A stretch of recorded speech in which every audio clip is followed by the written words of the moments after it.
there, PA Federationists. Welcome to another episode of White Canes Connect, presented by the National Federation of the Blind of Pennsylvania.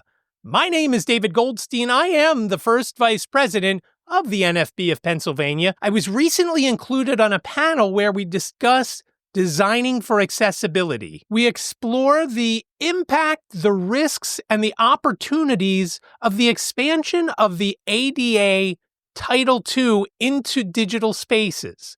The discussion was facilitated by GEM Agency and Accessible Pharmacy Services for the Blind. Both links are in the show notes, as well as information about the other panelists besides myself, and my information, of course, is down there as well. Before we get to the panel discussion, I want to ask for your support of the National Federation of the Blind of Pennsylvania. We have many great programs within the affiliate, and we need your help.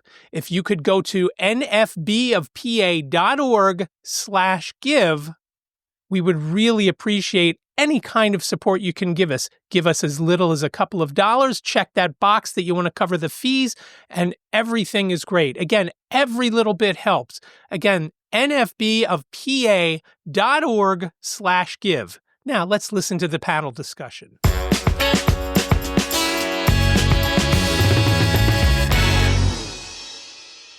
So welcome everyone to Designing for Accessibility. My name is Tom. I'm going to be hosting this panel and introducing kind of the topics for today. So this is all about Title II and the impacts of Title II. So we're going to get started talking about that. But before we get started in the content today, I want to take a moment to talk about accessibility and how we are making this event as accessible as we can. So first, we have captions enabled. So for those who benefit from captions and seeing the words show up on the screen, there's a small button on the lower menu that says CC on it. CC stands for closed caption. So you can press that button and you will be able to see the captions. Also, this video will be recorded. This panel is going to be recorded. So don't worry about taking vigorous notes. This will be on GEM's YouTube channel. So you are able to go back and rewatch this video as well. If there's any other accommodations that you might need to make this experience more accessible for you, please direct message me in the chat. I will be monitoring my chat throughout this entire time. I would like to also introduce the kind of collaboration team for this Designing for Accessibility panel. This is, again, the second panel that we have done together. We have GEM, we have Accessible Pharmacy, and myself representing Next Step Accessibility Consulting. So I'll pass the baton to GEM to introduce themselves and a little bit about their work. Thank you, Tom. Hi, this is Reynolds. My name is Jennifer Pouchot. I'm a consultant with GEM, which is a brand and creative agency dedicated to advancing access to opportunities and engaging experiences for everyone. We build communication strategies where social impact is the foundation and not an objective, believing in the value of aesthetics to support equity and inclusion. And we're here today because we focus specifically on developing accessible designs for our clients on projects ranging from websites to marketing collateral, while intentionally embedding beautiful design into places where it's often just an afterthought. And we're really thankful to partner with the Designing for Accessible series people that we have here today with Tom and his new consultancy called Next Step Accessibility. I think I got that right, Tom. And Andy Burstein from Accessible Pharmacy. We have set up this series called D4A. This is our second conversation. And we just want to say thank you all for joining as well. And if anyone has any projects that need accessible design help, please don't hesitate to let us know. We want to collaborate in this space from the communications and design lens and to hear directly from you to support this community. So stay tuned for another D4A event this spring. And I will now pass it on to Andy. All right. So, well, thank you so much, Jen. Hello, everyone. Thank you, everyone, for joining us. We're so glad to be a part of this. This is obviously an incredibly important topic at a really unique time in our country. So I'm glad that I'm excited to learn from everyone and hear everyone's thoughts and collaborate. I do want to acknowledge GEM. GEM is such a unique company in that they deeply, deeply embrace accessibility without compromising on design. And that's very rare. And the work they do is unbelievable. I also want to acknowledge Tom. Tom is very modest, but Tom is a national accessibility treasure who happens to be in Philadelphia. And anything that he's a part of, I enthusiastically want to be part of. For those of you who are not familiar with us and our company, Accessible Pharmacy Services is a healthcare company and mail order pharmacy. We specialize in patients with disabilities. We're the only provider of its kind in the world, and we're the largest blind-owned healthcare company in America. Our headquarters is in Philadelphia, and we operate nationally, and we're in the process of opening up a West Coast office as well. So thank you again for joining me, and thank you again for joining this event, and I'm excited to learn from everyone. Awesome. And thank you both, Andy and Jen. It's been a pleasure to collaborate on these series of events, and I can't wait for more. So getting into the topic of the day. So we're talking about Title II. What's Title II? Why is this so important? And what's kind of the issues or, the tension regarding designing, right, and accessibility? So in April of 2024, the U.S. Department of Justice, or the DOJ, issued a significant update to Title II of the Americans with Disabilities Act, also known as the ADA, which mandates that all states and local governments, websites, mobile apps, and PDFs must comply with Web Content Accessibility Guidelines, or WCAG 2.1, Level AA. This update aims to ensure that digital services are accessible to individuals with disabilities, encompassing various forms of web content, such as text, images, videos, and documents. This is all information that you can find on the ADA website. So there's some legal considerations that we need to take into account, right? So we have state and local governments, including public institutions like schools and libraries. Really, people that receive public funding are now legally required to make sure that their digital content is accessible. This encompasses a large amount of people and a large amount of institutions. Why is this important? And where is this expansion for design coming from? Well, designers need to adopt WCAG 2.1 accessibility standards, which necessitates accessible design, and for developers to be very intentional about how they are incorporating alternative text for non-text components, adaptable layouts, navigation for interfaces, universal design, and usability for people of all abilities. So it's important for designers, right? This expansion underscores the critical need to integrate accessibility into the design process. Accessible design ensures that digital platforms are usable for people with diverse abilities, enhancing users' experiences for a broader audience reach. So this is the background and the crux of the conversation today and the tension. So to introduce, we have some amazing panelists today. This is a broad spectrum approach. We have 4 panelists that come from very different backgrounds to try to attack this very, very large question of the expansion of Title II. So I'm going to introduce them all at once, and then I'm going to have them each introduce themselves as they're prompted a question. So first we have Adrienne Moore, who is the Executive Director of the Office of People with Disabilities for the City of Philadelphia. We have Jamie Ray-Leonetti, my former colleague, who is the Associate Director of Policy at the Institute on Disabilities at Temple University's College of Education and Human Development. We have David Goldstein, who is the Vice President of the National Federation of the Blind for Pennsylvania, as well as host and producer of the I Can't See You podcast and White Canes Connect podcast. And we have Ricardo Rodríguez, who's an architect, a global emerging tech strategist, AI advisor, and artist at Bytes and Mortar. So thank you all for joining this conversation and for sharing your expertise. As you can tell, this is a dynamic group of people for a very dynamic, kind of broad question. I think it would be really important to start, first and foremost, with Adrienne from the city of Philadelphia. I think many of us are located in the city of Philadelphia, but a lot of public agencies are really kind of having to address this question. So I'd love to know how the city of Philadelphia is preparing to expand Title II's requirements and what strategies are being implemented to ensure the compliance across all departments. I'm going to also copy and paste the question into the chat to ensure that you and the audience all have access as well. Thank you so much, Tom. And it's an honor to be here with these panelists today. I'm really excited to talk about this topic because it's so important to inclusivity as well as accessibility. And I have been with the city for 5 years. I was previously the director for the office. It was formerly known as the Mayor's Office for People with Disabilities. And so we have actually been working here in the city, first under the Kenny administration and now under the Parker administration, to have a more inclusive work culture as well as more accessibility in the city.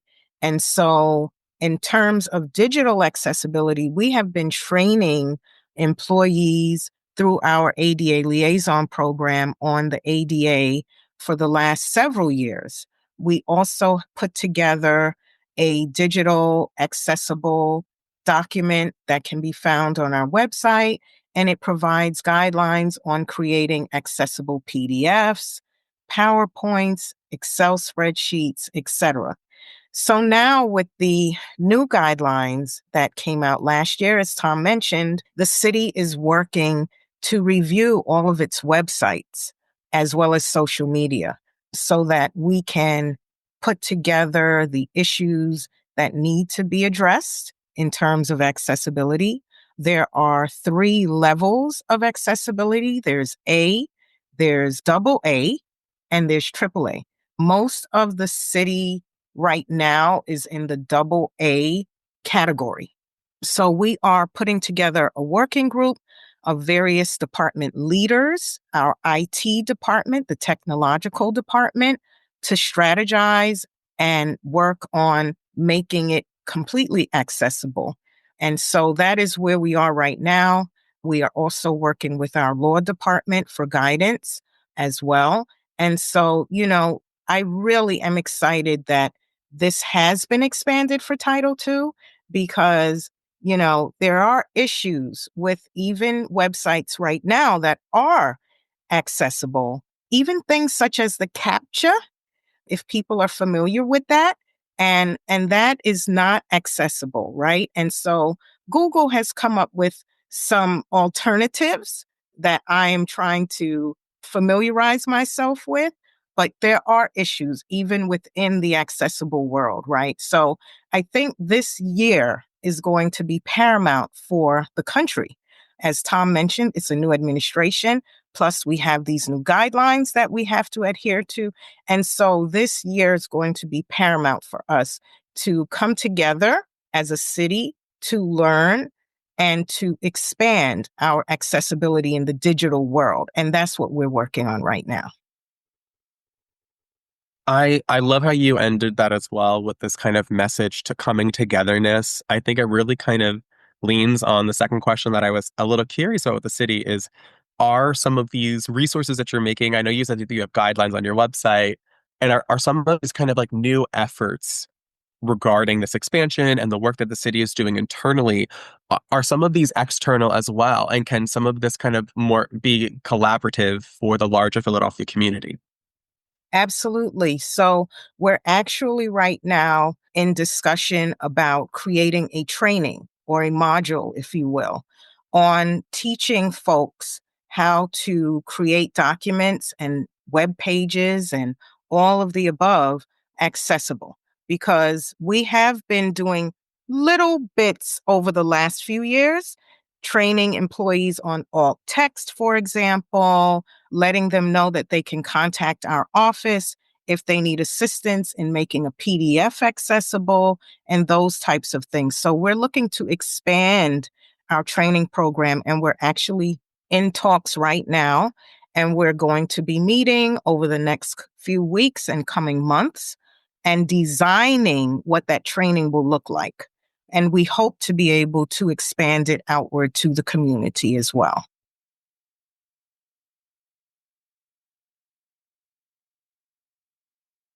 Awesome. I think that's so important and so needed, especially coming from a city agency that people can kind of lean on, especially knowing that it's the Office of People with Disability. It's so important to have that kind of community aspect as well. speaking on community, I think it's so important to also talk about the disability community in this sense that we have basically experts in lived experience that are able to inform us, like, is this working? Is this not working? And so I'd like to transition the next question to David, because I think it's so important to understand that so much of digital accessibility really does help people who use keyboards to navigate or who use things like voiceover and talkback. So as a person with lived experience and professional expertise, as because you also are a designer, what is the most common kind of accessibility barrier that you've encountered, either on public facing digital platforms or just in your like using mobile apps and things like that? And how can agencies better address these? It's funny, as Adrian was speaking, all these things were triggering me with, PDFs. PDFs used to be the bane of our existence with having to get information from them. With AI now, that has been helpful, but primarily the biggest issues within the blind community. I got an email earlier today from an organization that wants me to come to their conference in the summer, and it was JPG, this, that, and the other, nothing, no alt text. And because I have a little bit of vision, I could see that there was writing there. I didn't take the time. I could have taken the image into Be My Eyes and had it read to me. And that's typically that, and just on web pages and in apps where you just want to read an article. And as everyone knows, there's advertising blocks within the news blocks or the article blocks.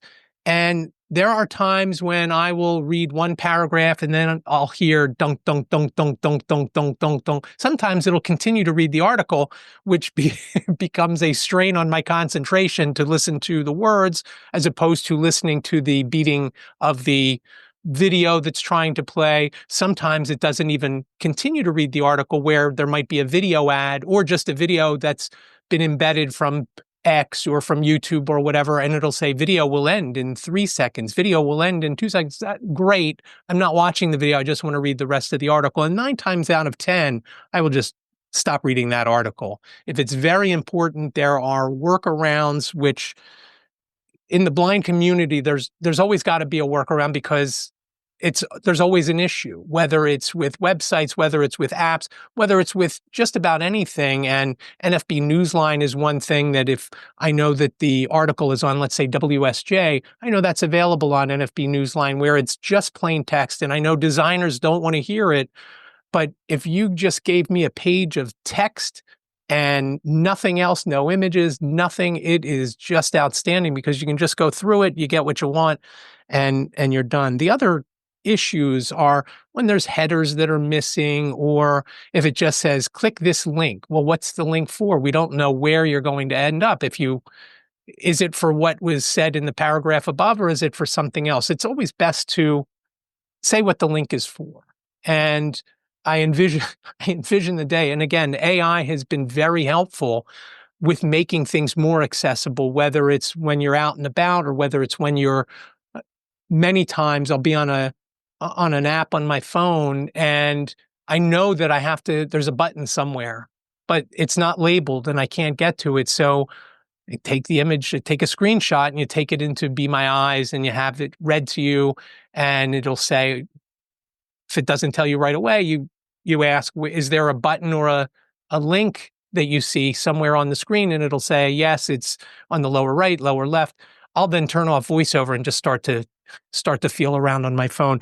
So it's really important that things are tagged, the labels, items are labeled, buttons are labeled. There's always an issue. Button, button, button, button, button. We don't know what that means. It might have an image on that button that says booking or upcoming trips or whatever, but it's just that's always an issue. And I'm always happy when someone is interested. We went to the governor's residence back in October to go over the state websites, and we're waiting for the report that's going to come out sometime next month about our feedback, what we gave on Commonwealth websites. So we're hopeful when somebody is interested in making it accessible, that's the best thing. You literally just approached my next question with your government example. So first and foremost, I just want to summarize a little bit. I think the important thing here, as someone who is constantly redesigning and working in digital accessibility, that's my bread and butter. I am digital accessibility. That's like what I do. I understood everything you said, but there might be people on this call who don't understand what you're talking about when talking about alt text or JPEG titles being off and not being able to access information and header structure. These are very, like, for us, I could have this conversation with you all day, but I think what I want to extract from this and my next question is the importance of working with people with disabilities. We have a different perspective. We have a different way of interacting. And the importance of involving people with disabilities in design is paramount. And I think that's why we're having this conversation today too. And because I bet you half the people on this call didn't fully understand what you were saying regarding your experience navigating because they've never had to navigate in that way. So I guess my question is how can public agencies, like your example, really involve people with disabilities in design for feedback and truly create inclusive design? Like how is this possible? And I know that we have Adrian on this call. You work with a public agency. I'd love to hear your perspective on this. David, if you have anything to say, I'd love to hear, or anyone else on this call. It's funny that you say that because I've posted watched a YouTube video once, and it was just music with, I guess, words coming up on the video. And I said, this video isn't accessible. Somebody commented below me, it's on the internet. It's accessible to everyone. And you are exactly right.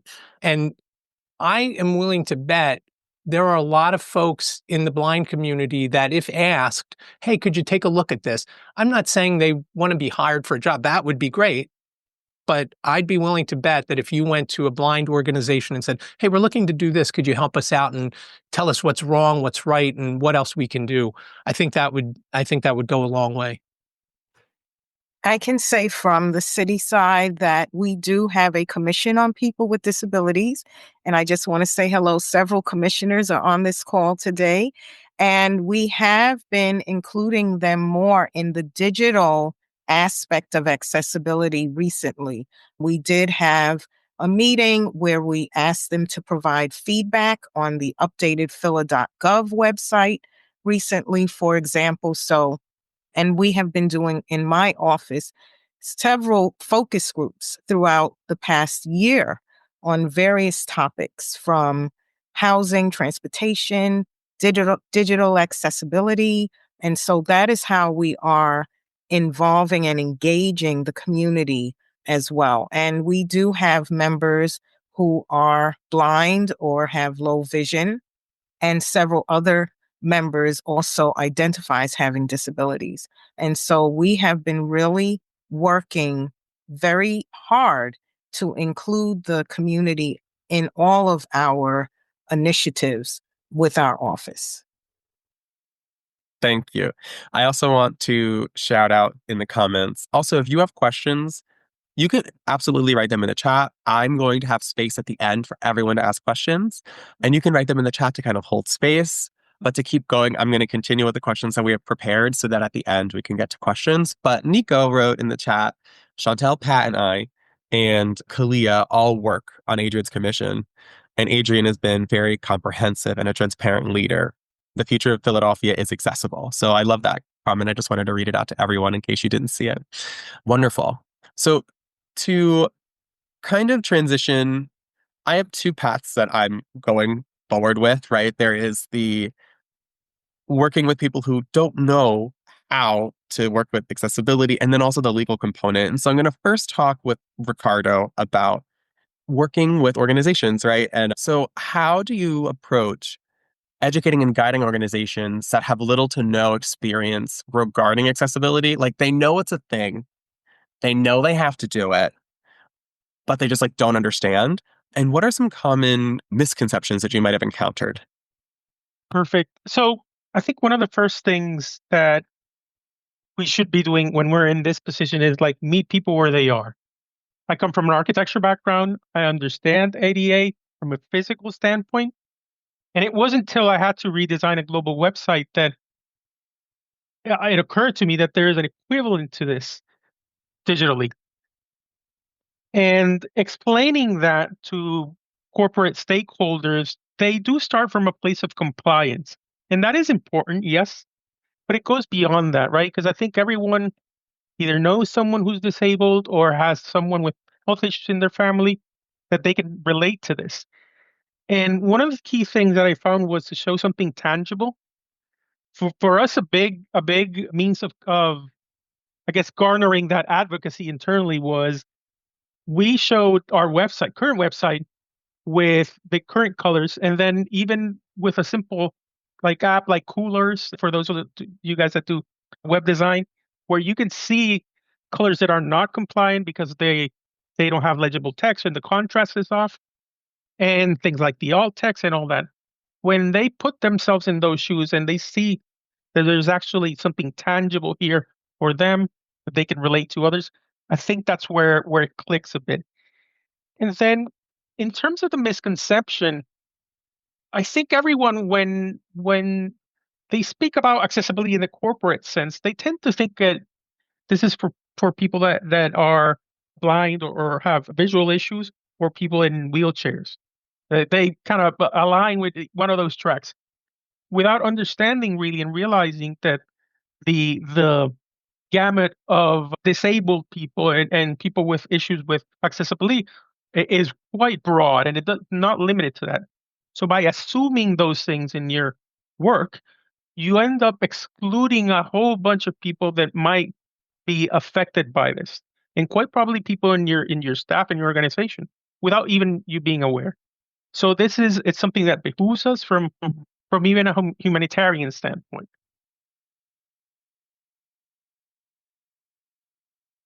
Awesome. No, I think it's so important also to bring up that like when you make assumptions, right, that you're forgetting, Right. you're excluding by making assumptions.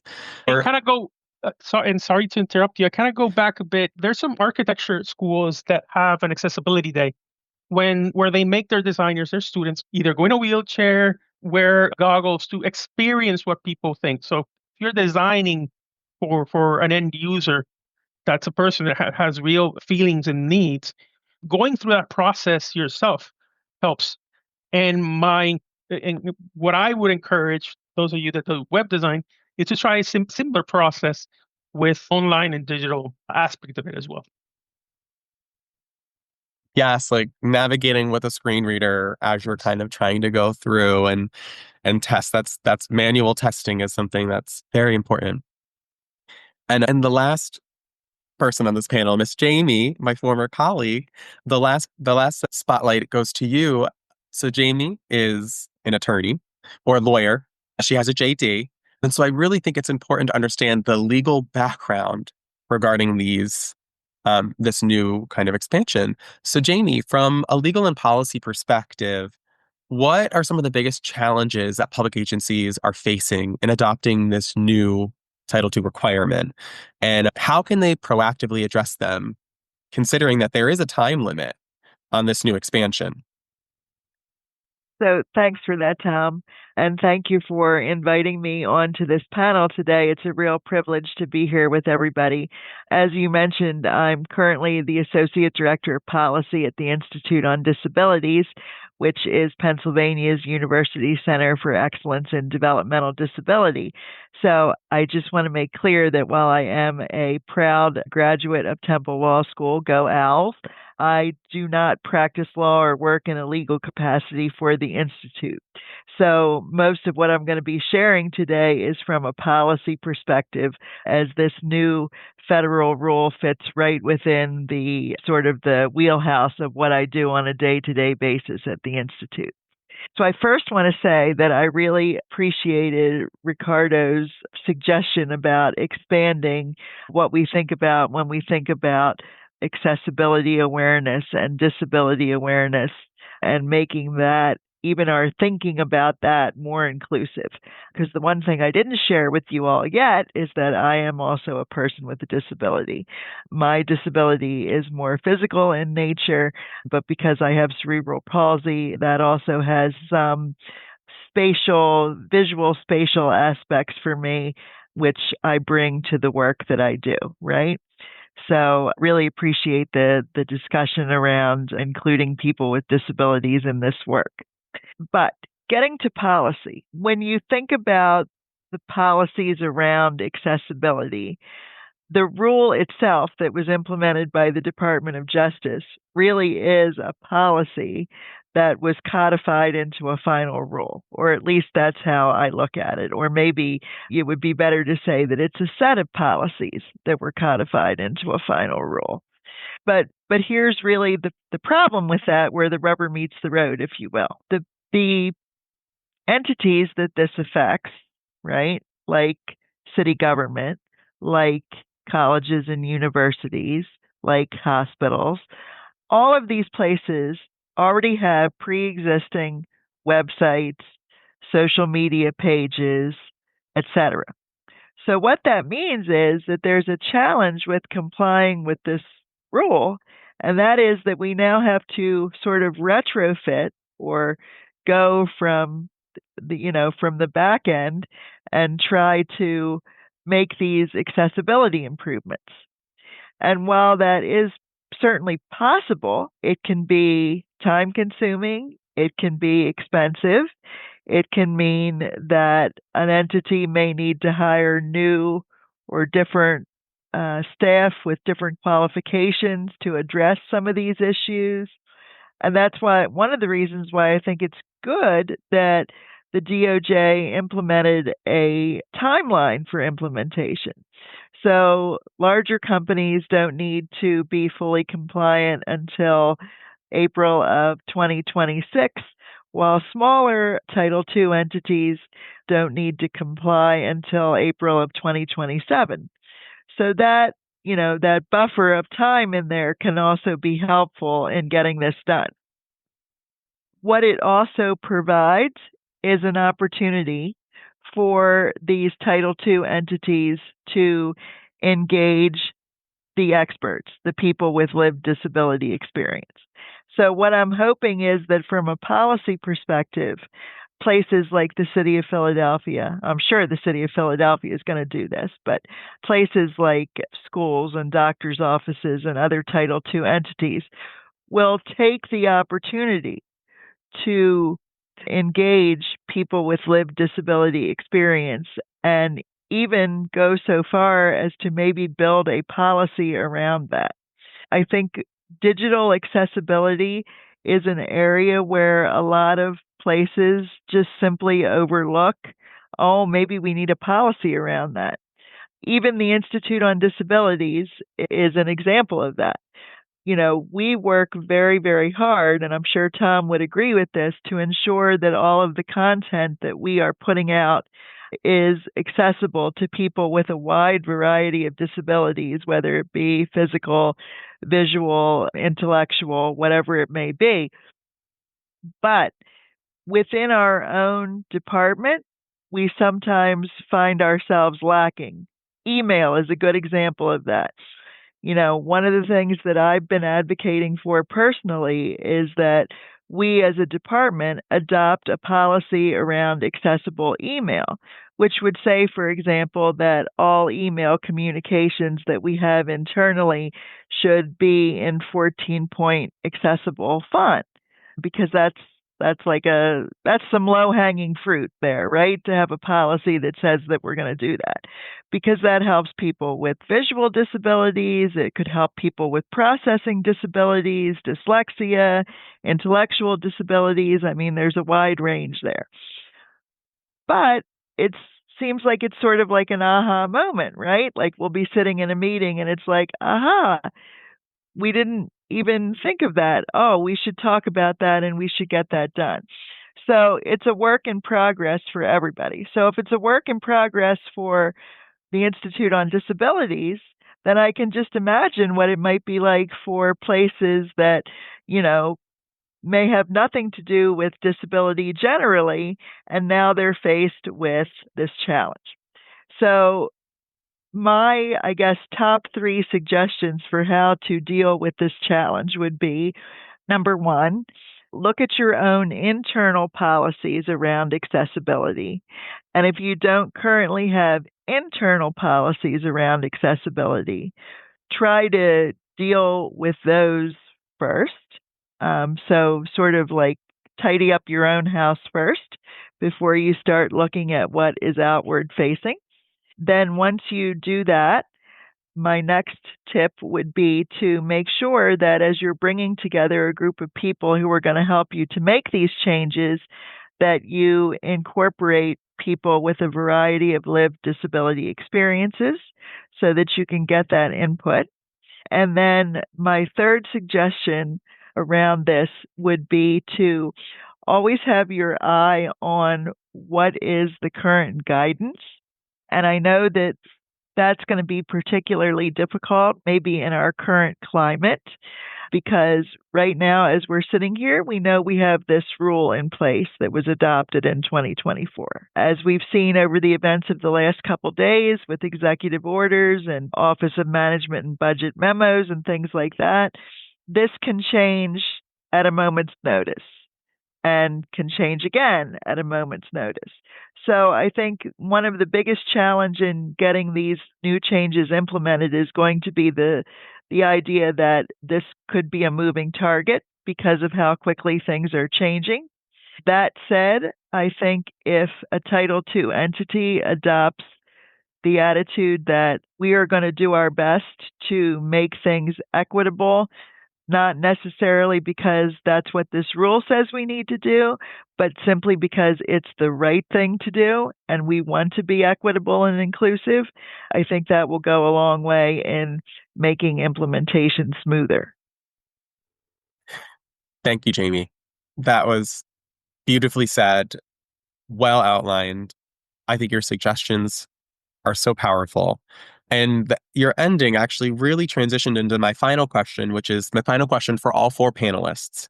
Because as you concluded, we are in a different political climate than when this Title II expansion was passed. And so understanding this changing, kind of ever changing, right, and evolving day by day political climate that we're currently in, how might this impact our work in accessibility and how we approach this Title II expansion? And any one of the four panelists can respond. I'll take a stab at it first. I don't think it has any bearing, because if you have a business or an entity or an organization, it doesn't matter what they say in the government level. If you want to have a customer, I can't tell you. I had a friend of mine said, "Oh, we're not going to do any accessibility because blind people don't need our product." How do you know that? How do you know that? If you want to make it, it's got to be right. You have to make it happen whether someone else tells you or not. It should be not a second thought of, you have a website. Do you want everybody to see it, or do you want only some people to see it, to be able to navigate it, to be able to use it, to buy your products or use your services for whatever it might be? No one else should have to learn from the state, the federal government, any place. You want to make your item available to everyone, not just a select few. Don't think just because I'm blind, I don't need to have, you don't know that I don't have a company that may need to it, but I signed in. Pipes coated with a special coating. So I don't think it should have any bearing. That's the bottom line as far as I see it. I think that was well said, David. And I just want to say, all of the comments that have been made so far have been really amazing. And I think it helps give a really good picture of what's coming. But I think David hit the nail on the head. If you're committed to accessibility, then it shouldn't matter whether you're required to or not. And we are committed in the city of Philadelphia with making a more inclusive workplace and more accessible city. And we published the first ADA transition plan in 2020, and we are gearing up to do a reevaluation as well. And so we are committed, regardless of any policy or any change or the change in administration, we are still committed to accessibility. So we are going to continue to move forward and make strides to make improvement. As Jamie said, we are all learning, we are all growing. But I think if you have a mindset of being committed to being accessible, I think that will carry not just the city of Philadelphia, but this country and hopefully globally, the world. It's the mindset that we have to change first, that you can't presume about another individual in any way. This is Jamie. If I can just kind of piggyback on what Adrian said there, accessibility and the efforts to make something accessible, whether it be a website or something else, doesn't just impact or benefit people with disabilities. Sometimes there are unintended benefits for people who don't have disabilities as well. So in that way, accessibility shouldn't just be people with disabilities issue, right? It should be everyone's issue. And I think if we keep that in mind, that will also help us to power through in some of these times that may be more difficult. The other thing that I just wanted to add is that, money, unfortunately, is a very powerful thing sometimes, right? So as a consumer of all kinds of things with a disability, I want to spend my money at places and entities that are going the extra mile around accessibility and recognize that accessibility is important for a wide variety of people, right? So if I find a company or a business that's accessible, I'm much more likely to spend my money at that business or on that website to make my order, whatever it might be, than I am at somewhere where I have to struggle through or one of my colleagues has to struggle through because of a disability. So, for good or for bad, sometimes money talks. And I think that that will also motivate people to make changes regardless of what the current rule might be. Amazing. I couldn't have said it better. We have to prioritize our friends, our family, our community. It's accessibility isn't additional, right? It should be it's the standard, 100%. I want to thank all of you guys so much for all that you've contributed thus far. We have about 8-ish minutes designated for audience questions. And so I would love for anyone who is attending, you are welcome to unmute yourself and ask a question. Please raise your hand so that there's order, or you're welcome to type in the chat. You're also welcome to say a comment as well if you would like.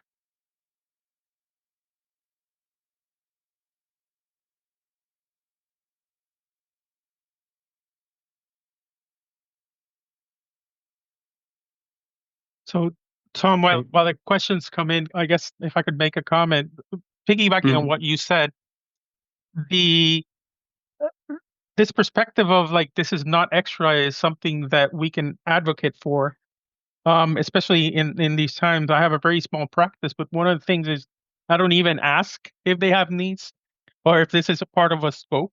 It's just something that I do because I'm committed to it, and that's something I think we have here a comment by Jacob that he says plain text beyond accessibility, beyond blind accessibility does wonders for SEO. So going back to Jamie's point on there are other ways that others benefit, even from communicating as a community that benefit from this beyond people that are disabled.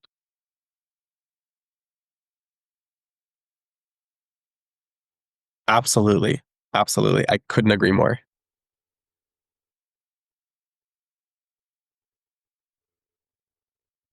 Great. I'll give another minute to see if anyone has any comments or additional questions for the panelists as well. In the meantime, Jacob. Hi. Yeah, there's a subway station here in New York City that I think is just like a really funny gray area in accessibility. It's a long passage from Port Authority bus terminal, and it's clearly marked as not accessible. And my understanding is it's because the ramp grade is just a couple of degrees steeper than ADA allows. But every wheelchair user, New Yorker I know, knows that you can just push right through it. And so I'm wondering if there are parallels in web design where are there areas where instead of just drawing a line and saying below this is not accessible, above this is accessible, are there ways that we can just tell users, here's what you need, or here's what this website requires or takes, and then let them make their own decisions? Or do you find it better to just make those thresholds and say above this is accessible, below this is not? Oh, Fascinating here's my cat. question. Fascinating question. It's interesting because there are some that are very concrete, like color contrast. I think that's a really great example. You have specific ratios, right? So 3:1 and 4.5:1, depending on the context, right? Those are like hard ratios, like color contrast. It has to happen. Heading structure is another thing, very hard. Like if you have a header 1 that just jumps to a header 3, that's not navigable. So there are like certain very concrete. Same thing with, I would believe, physical accessibility, right, and assistive technology integration. However, yeah, I'm sure that there are maybe some gray areas. I also do want to say that there is, WCAG is a really great kind of threshold because there are 3 levels of WCAG, I think, which might talk to some of that kind of gray area or some of that kind of range of accessibility that we might encounter. I don't know if anyone else on the panel has any other thing to add to that question. But no, I think that's a really interesting example in New York City's public transportation and accessibility. I also want to verbalize that there is a discussion someone put in the chat, Nico, that they are part of the Disability Commission and a board president of the Young Involved Philadelphia. And they're speaking on February 8th, Transit Equity Day. And they put in a link for the Transit Equity Day workshop and celebration. And this is at Temple, where Jamie works and where I used to work. So thank you for sharing that information as well. The Eventbrite link is in the chat. Talking about SEPTA for a second. I'm sorry, Tom. Yes. Talking about SEPTA for a second, they just rolled out a new app within the last month or two. The other app was not very accessible. The new app is so much better. So hopefully they'll bring that up on that day. That's amazing. I actually was in conversation with their accessibility team at SEPTA years ago, advising them around their app and how their app was a bit difficult to navigate.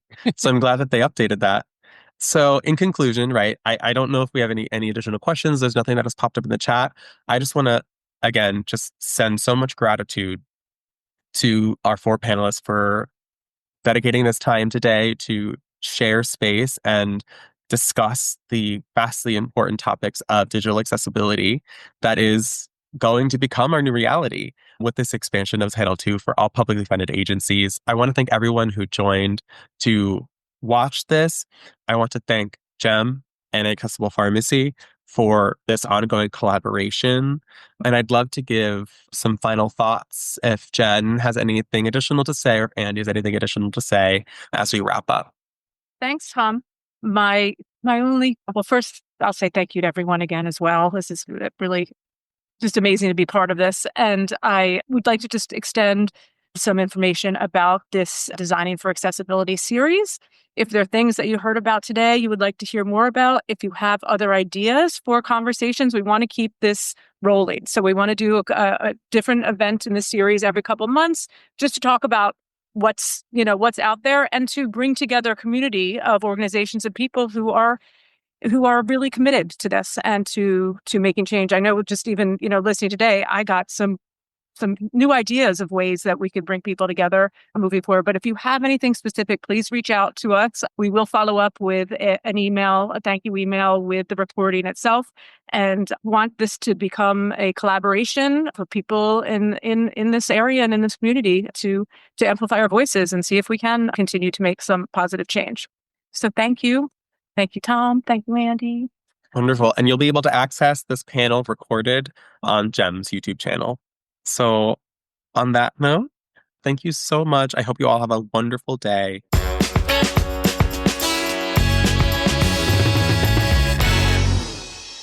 I was really honored to be on that panel, and I thank Andy Burstein from Accessible Pharmacy Services for reaching out. Now, before we go, I wanted to tell you about a couple of fundraisers. The first one is coming up on the 29th of April. The Keystone chapter is doing a sip, savor, and support at Landmark Americana Tap and Grill at 3333 Market Street. Now, you do need a flyer. I'll put a link in the show notes so you can download that flyer and print it out. A digital version will not work. You go to the restaurant on the 29th of April with your flyer in hand, not in your phone, in your hand, on a piece of paper. Show them that, eat, drink, and again, it even includes adult beverages. Now, it doesn't include any discounted priced items, food or drink. So it's got to be regularly priced food or drink items. The Keystone chapter receives 25% of whatever your check total is, minus taxes and, of course, gratuity. 25% goes back to the Keystone chapter. So we would appreciate your support for Sip, Savor, and Support at Landmark Americana coming up on the 29th of April. If you have any questions, please reach out to me and I can help you out with that. On the 17th of May, out in Harrisburg at the Best Western Premiere, the Pennsylvania Association of Blind Merchants is doing their Spring Fling Blind Vendor Showcase. This is an event that is also a fundraiser. We will have blind vendors who have their products and services to offer within the event. So you can check out the Essential Cane Keeper from Kevin Cross's company.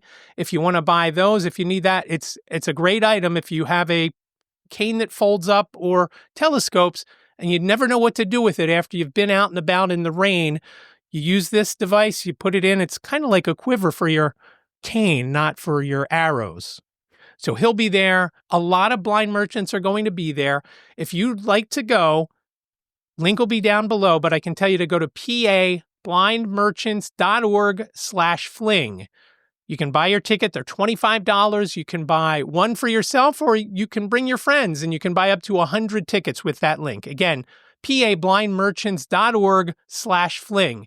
If you are a blind vendor and would like to exhibit your goods and services at the event, again, the link will be below, but you can go to pablindmerchants.org/exhibit. Tables are $50. If you need electricity for something you want to run on that table, that's an extra $25, so $75 total. Now, that will also get you food and drink, too, for one of your folks at the table. If you need to have more folks at your table, then you have to pay for an additional entry fee, as previously mentioned, so $25. So those are two things coming up.